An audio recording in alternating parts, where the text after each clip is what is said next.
আসসালামু আলাইকুম, স্বাগতম জানাচ্ছি বিবিসি নিউজ আন্তর্জাতিক সংবাদে। শুরুতেই সংবাদ শিরোনাম, এরপর বিস্তারিত।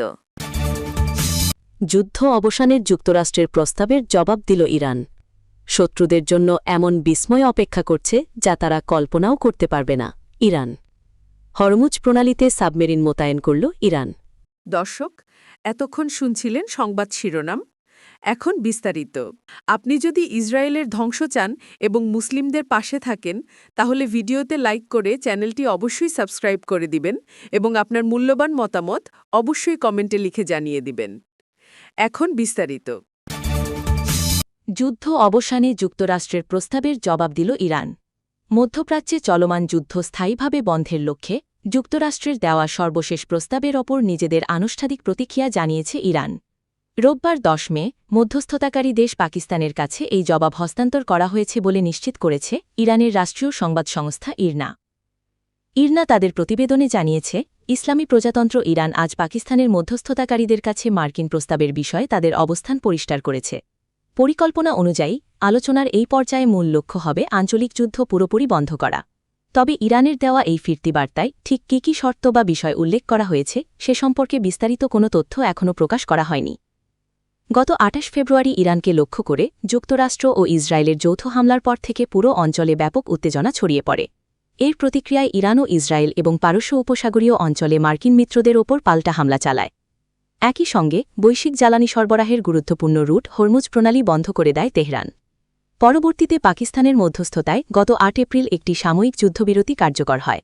যদিও ইসলামাবাদে অনুষ্ঠিত প্রাথমিক আলোচনাগুলো কোনো স্থায়ী চুক্তিতে পৌঁছাতে ব্যর্থ হয়েছিল।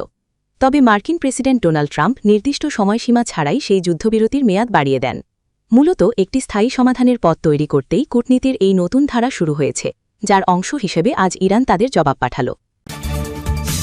শত্রুদের জন্য এমন বিস্ময় অপেক্ষা করছে যা তারা কল্পনাও করতে পারবে না।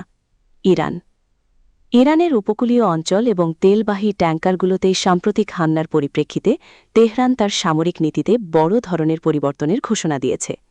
দেশটির উচ্চপদস্থ সামরিক কর্মকর্তারা স্পষ্ট জানিয়েছেন, ইরানের দীর্ঘদিনের কৌশলগত ধৈর্যের সময় এখন শেষ।